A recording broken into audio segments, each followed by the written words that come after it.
Hey everyone, it's Anita Boyd. Welcome back to the Femininity University, where we master the art of feminine flow and fulfillment.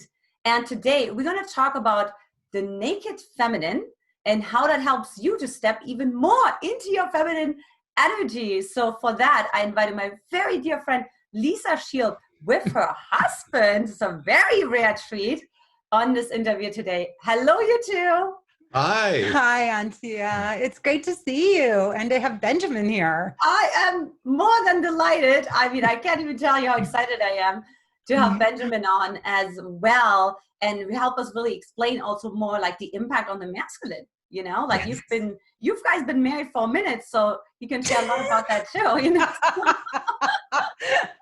Right. More than a minute, a few minutes. Yeah, just a few minutes, right? So, all right, but before we go there, let me just tell you a little bit who you guys are. So, ladies, Lisa Shield is a love, dating, and heart-opening ninja in Los Angeles with 17 years of experience. 18. Okay, 18. All right. So it has added on another year, ladies. Lisa has a master's degree in spiritual psychology and is a certified life and relationship coach. She has been featured in the Huffington Post, BuzzFeed, LA Times, Cosmo. She was also a guest on ABC News, The Millionaire Matchmaker. And last year, 12 of Lisa's LA clients were married, and she was asked to officiate 4 of those weddings. And she and her husband, Benjamin, are passionately in love after 17. Is that now also 18 years? Mm-hmm. Okay, after 18 years. They live in LA with their 2 dogs.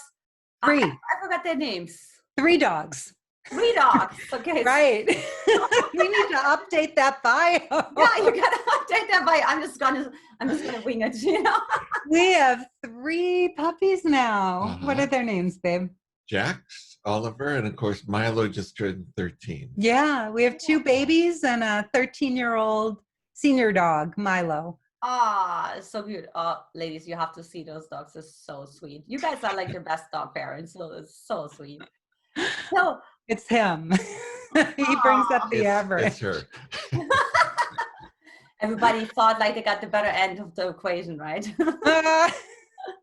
So we're talking today about the naked feminine. So I'd love to hear, like, what does that mean? Like being emotionally naked in dating, because, you know, we're all going to one place. And I know we have a different aspect in mind when we talk about a different concept. Start? I'll join in. So being emotionally naked means that you're really sharing who you are with nothing to hide. You're being your most beautiful and authentic self on a date. And that doesn't mean just be who you are, because sometimes who we are is angry or a bitch or, it's really finding that deep, loving, compassionate, kind woman inside of you and learning how to express your innermost thoughts, but in a thoughtful way that a man can hear them. Mm-hmm. And may I add something to that? Of course you can. That's what you're here for. In addition to that, it's bringing, we can be so nervous, particularly on a first date, or anxious in dating in general. So it helps to bring us from our head into our heart. And the goal is that as we're in our own heart, we bring that out in the person sitting across from us at Starbucks or wherever. So it becomes an enriching experience rather than something very cerebral where we're reading off a list of interview questions, and it becomes just redundant and dry and unfulfilling.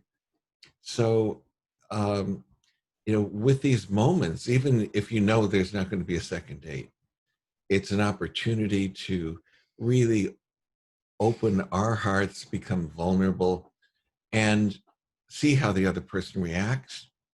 And the amount that we share and our vulnerability may, depend on their response.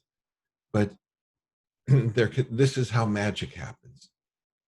And otherwise it's just another dry experience, and dating becomes just dreary.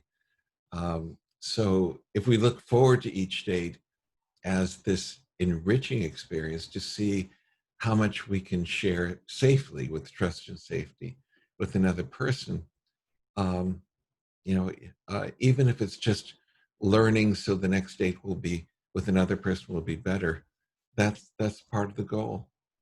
Yeah, Antia, one of the things we're working on, just based on what Benjamin's saying with our clients, is we're helping them look at the stories they tell and retell again.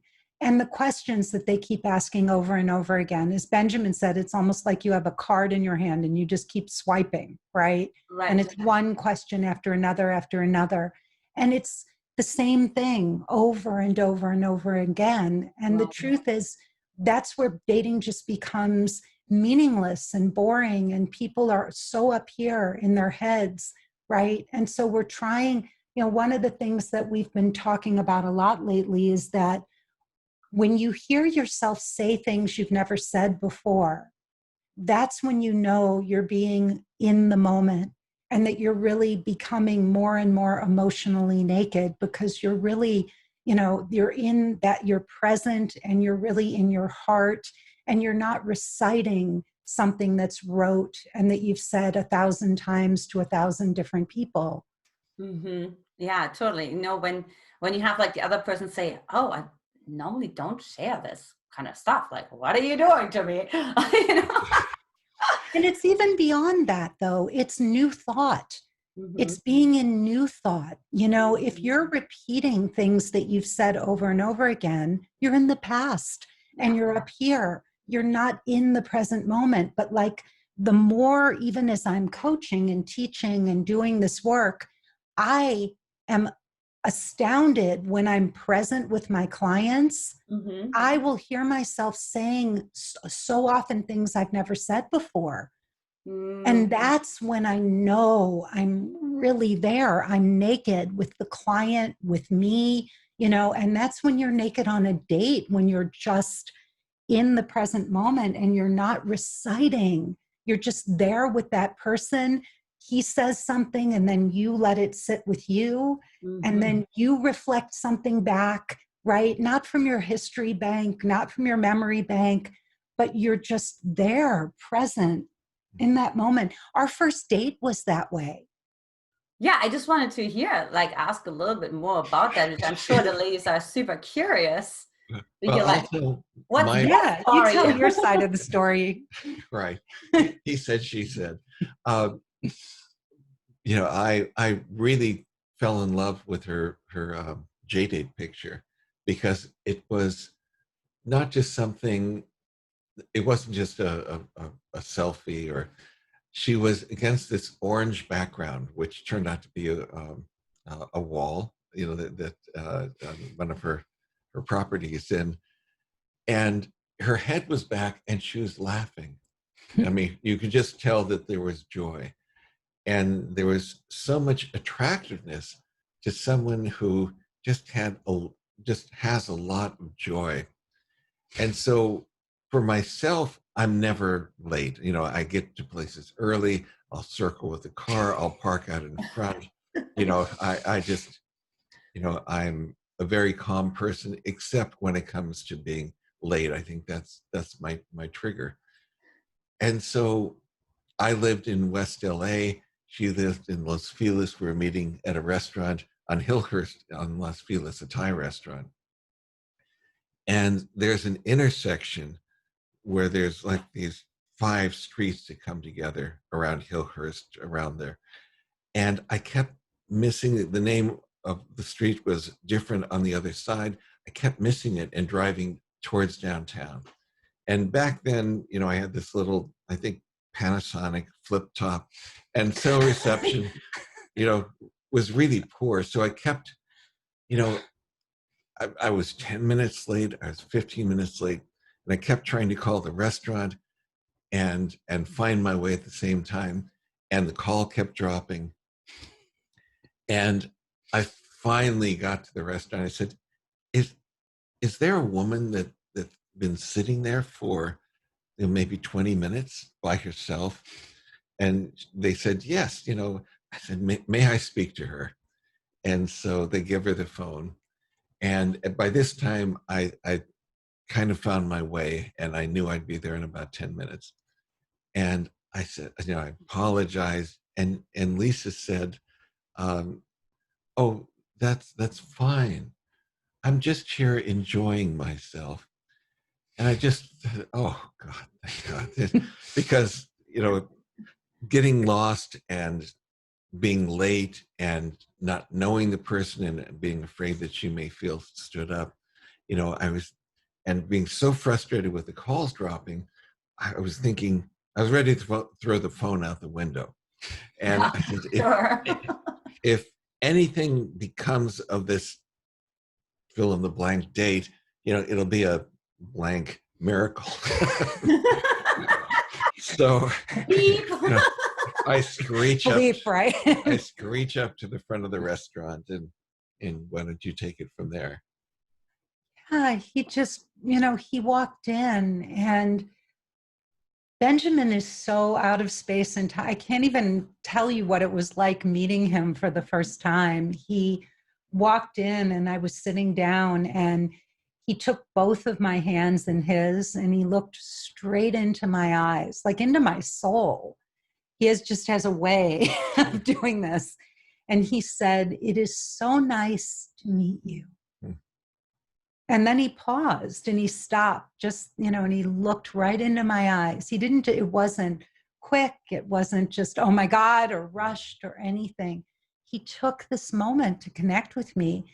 And then he sat down across from me, and he was so present through the entire date, like this, like right there with me. And I thought, I'd never experienced anything like it. Mm-hmm. And later I said to him, what were you doing? Like, what was that? Because if you know Benjamin, there's nothing superfluous about him. Like, there's thought and there's knowing behind everything this man is doing. I know, I knew. And I said, what were you doing? And he said, well, I have this theory. And he said, whenever I'm with somebody, I imagine that I place a bell jar over me and this other person. And it's just the two of us, right? And it's just the two of us. And, it's just me and this other person. And you feel his presence and his focus. You feel that bell jar. It's extraordinary. It's an extraordinary thing to feel.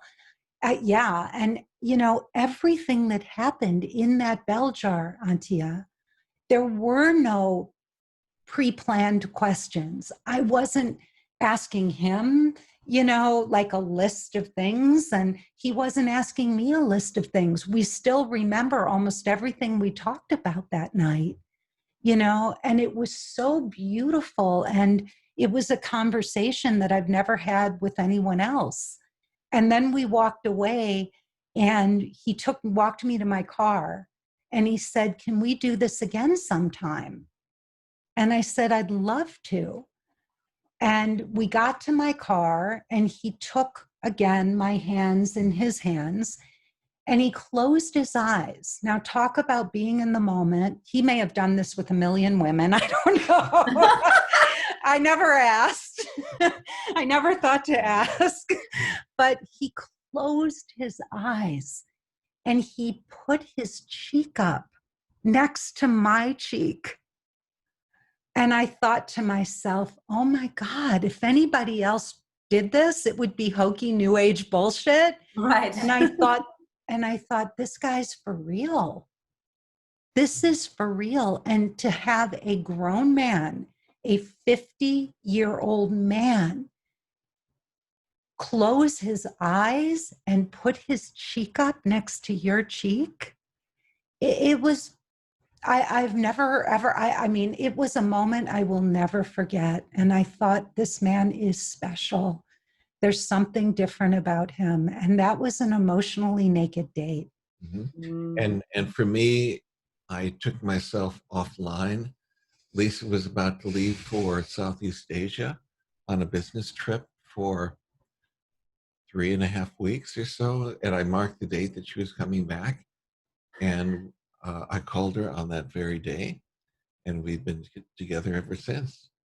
Ever since. Ever And since. 18 of the most magical years any two people could ever have on this planet. Like, just truly, truly, we got emotionally naked from the start, and it set a precedence for our entire lives together. Like, there's nothing, when people say there's nothing we hide from each other, Benjamin looked at me one day and he said, I don't think there's anything I haven't told you. And he said, if I haven't told you, it's not because I wouldn't, it's just because it hasn't occurred to me yet.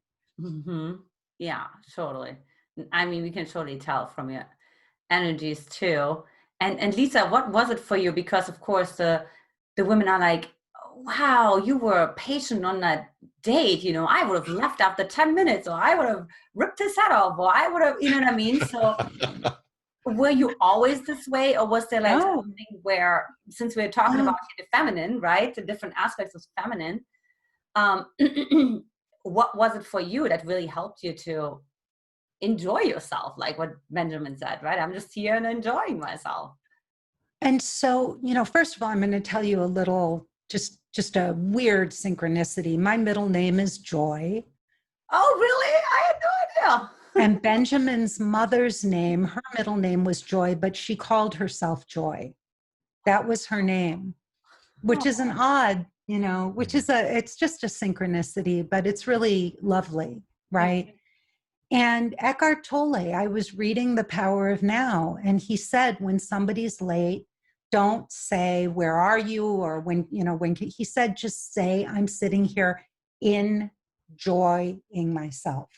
So I had been reading The Power of Now at the time, but here's something I learned, and this really helped me a lot with my own anxiety.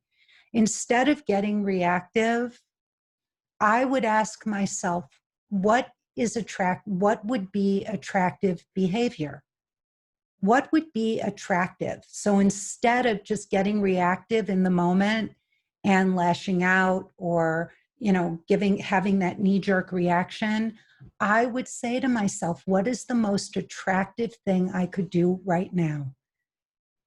And so the answer would be breathe, think about the other person, think about his feelings, think about how what you're going to do in this moment could set the precedent for the entire relationship that lies in front of you. Right? So I really dated that way. I started to think about, if a man sends me an email, because back then we didn't have texting, if a man sends a message and I react like this, it's going to send off a chain of events, right? A chain of events down the line. So, don't make assumptions, always give people the benefit of the doubt, take a deep breath, just because he was late, just because 100 people could be careless with my time and selfish and be inconsiderate, that didn't mean that every single man who's late was selfish and inconsiderate. And I knew, Antia, with men, you can say anything you want to say to them, but you have to say it in a way that is kind, that isn't condescending, that isn't admonishing, because a man will shut down an angry woman faster than she knows what happened. And even just on principle, I'm not going to have a woman talk to me that way. That will be the end of things if you do that. So I started to see that by being thoughtful, asking myself, is this attractive behavior? What will draw him to me? Give him the benefit of the doubt. And those were things, I didn't have to sit there and say, well, is this masculine behavior or is this feminine behavior? That was just effective and considerate behavior. Anything else you want to add to that, Benjamin? Well, one of the things Lisa said early on in the date, because it got very intimate, in the way that we spoke, and she said, I've done a lot of work on myself, and Hard work. hard work.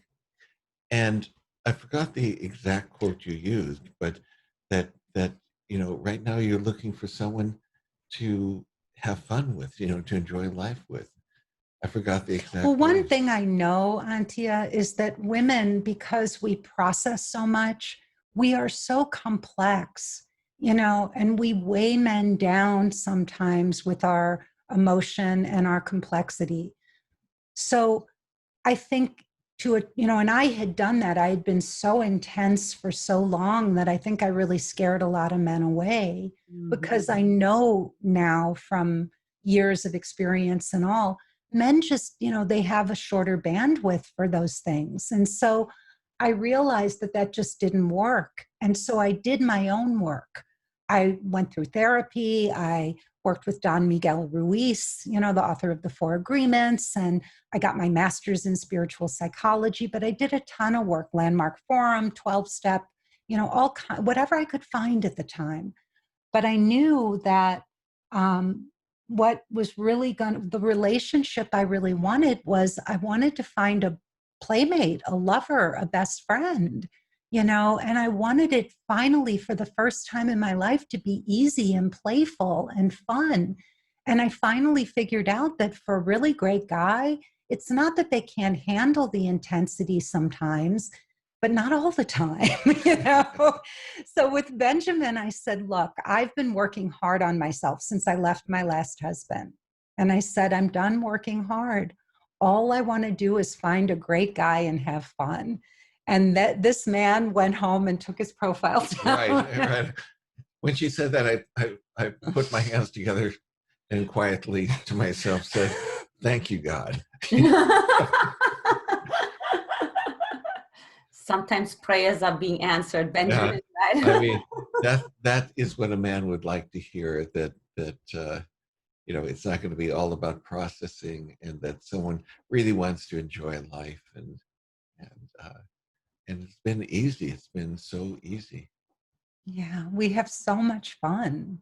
I mean, we just have fun. It doesn't matter if we're laying on the sofa together, walking the dogs, or, we're in Morocco, like, staying in a 5-star hotel. Like, it doesn't matter. Every single moment of this life. And I think one of the things I hear, and I know this, Antia, because I know a lot, I know we talk, and I know you're in a wonderful marriage. So I'm preaching, we're preaching to the choir here. I mean, you're being really good because you're inside your head going, yeah, I know, I get it. I know I'm just, I know we're speaking the same language, but, I sometimes hear clients say, yeah, there's always conflict, or relationships are hard work, or it's all, there's got to be compromise. And I'm like, really? Does there have to be? Like, I don't think so. I'm like, I mean, I hate to say, but no, it's just been a joy. Right. I have a client who is married, and she's since moved away, but she's once confided, she said, marriage is hard.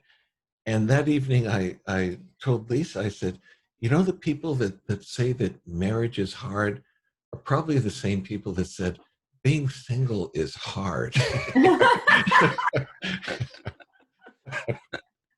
Yeah, because life is hard. They make life hard. But when when you love somebody and you're both really, when you have two givers and you're both so concerned about each other's feelings, and you're both like, you're simultaneously thinking, well, this is what I would like, but I also want to know what he likes so we can find that beautiful middle ground.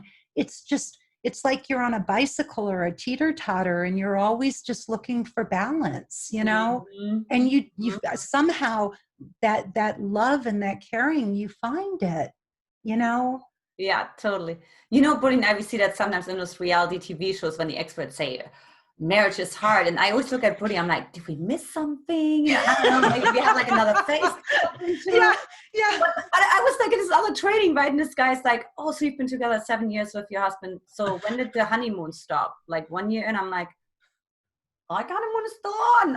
Is that bad? Like, I'm just saying, like, and it's like, but it's interesting, right? Like this, like narrative, right? And then of course, what we expect, that then comes into reality. So if I think, oh, then I've got to be like, what's hard? I got to find what's hard about this, right? I can't trust this. This is too easy. Which I think one of the things that one of the keys to our marriage, or some of the keys, is Lisa doesn't take things personally. So if I'm having a bad day, which may have nothing to do with Lisa, but I may be grumpy or reactive, she just feels like it's, oh, well, that's Benjamin having a hard moment, a difficult moment. And where in past relationships, it would be like a diamond cracking, and it starts with a little crack, and over like 3 days, it's a huge, the diamond is just destroyed. It just passes. In 18 years, I can't even remember a fight. I'm sure we may have had one, but it just passes. I mean, the fact that I can't even remember. And I think another key is that Lisa is always mirroring back my masculinity, whether, it's allowing me to open up the door for her, or making comments that are respectful. And just, I think the thing that a man wants the most is his masculinity mirrored back. And if he has that, he has almost everything. There's no reason to look outside the marriage for that. So she's always done that. And in return, I have always cherished her, hopefully beyond her wildest imagination. And it's been my masculine duty to protect her, to have her feel protected, spiritually, financially, in every, physically, in every way. For his first present to me was a AAA card. That was his first gift. So he has like the AAA premium, and he can put somebody else on there. And I think we'd been dating for about 3 months, so it was significant, right? And he sent me this card, or gave me the card on a date, and he said, I'm sure you have one of these, but I get the premium package and I had space for somebody else. And he was like, so I just wanted to put you on. And I'm thinking the old me would have been like, you're giving me a AAA card, right? The younger me would have been like, this isn't what I wanted. And the mature me was like, oh my God, he's taking care of me. And it was, I treasured it. I treasured it every time he hands me the updated card. It's like, I remember that moment when I knew he really meant, it may not have been in that moment, but I knew he meant business. Like I really knew he was in it for the long haul. And, Antia, one thing I see clients do, and I know I did myself, for so long, is that I would want a man to take the lead. I'd tell him to take the lead. And then I'd turn around and tell him how he did it wrong. Right? Totally. Right. And I was like so guilty of that. Like, and I can't even imagine how emasculating that was for some of the men that I was involved with to do that, and now I'm just so happy. I mean, first of all, Benjamin, like nobody could take the better lead than my husband. He's such a kind and generous, and, he knows me. But I just remember how I would just like, it was like a setup. It was just a setup for these guys to fail. And it was so emasculating.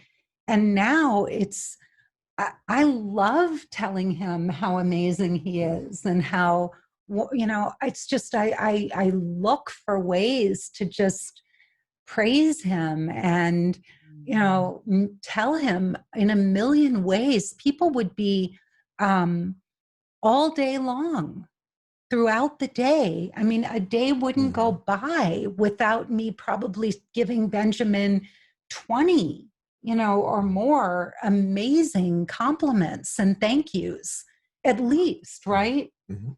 True. And personally, I love to hear it.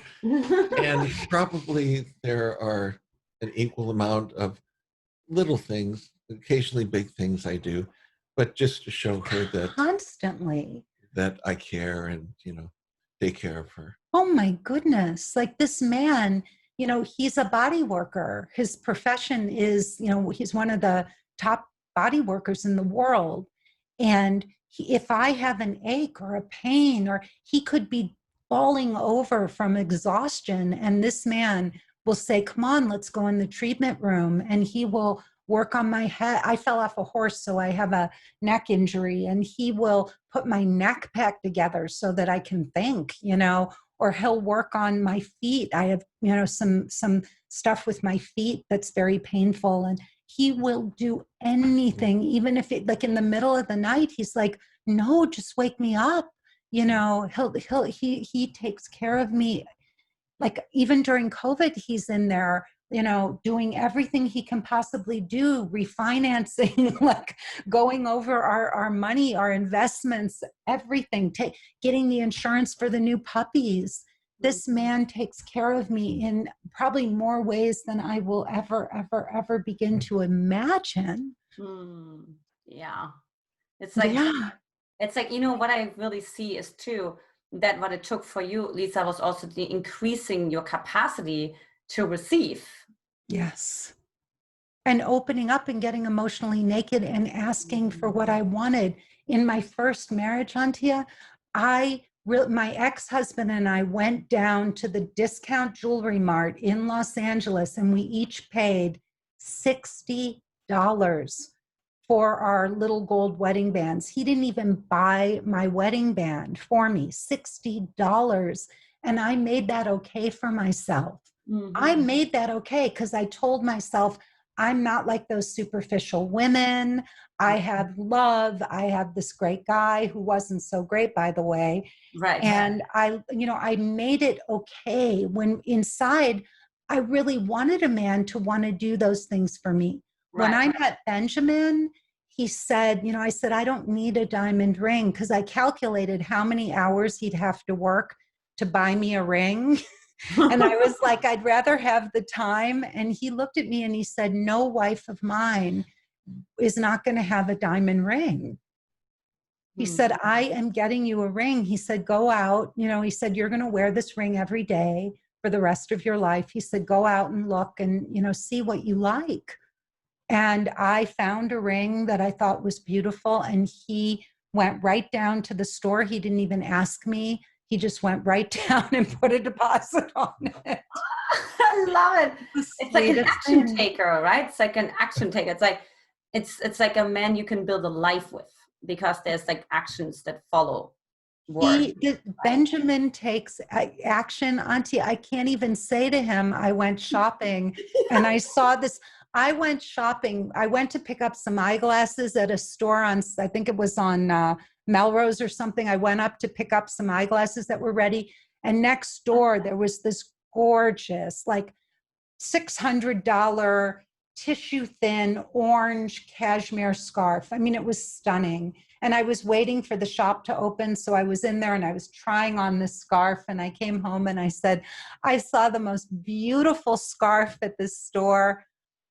The next day, he sent his assistant up to get me this scarf, It's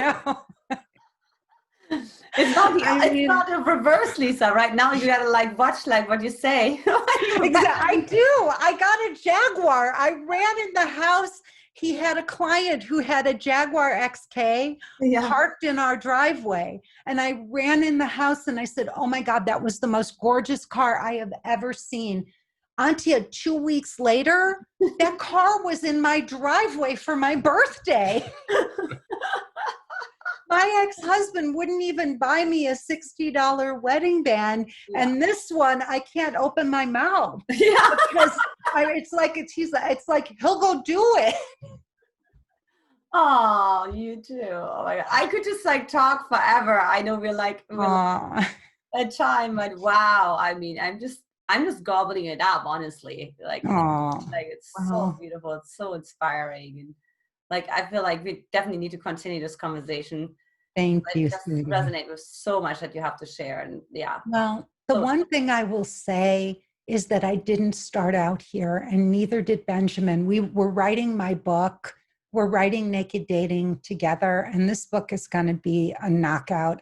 With this man's help, he is pulling out this beautiful wisdom inside of me that I couldn't do without him. And this book is going to be extraordinary, but he was sharing about some past relationships with me that I hadn't heard about. Last night we were talking, and a very difficult relationship that he'd been through.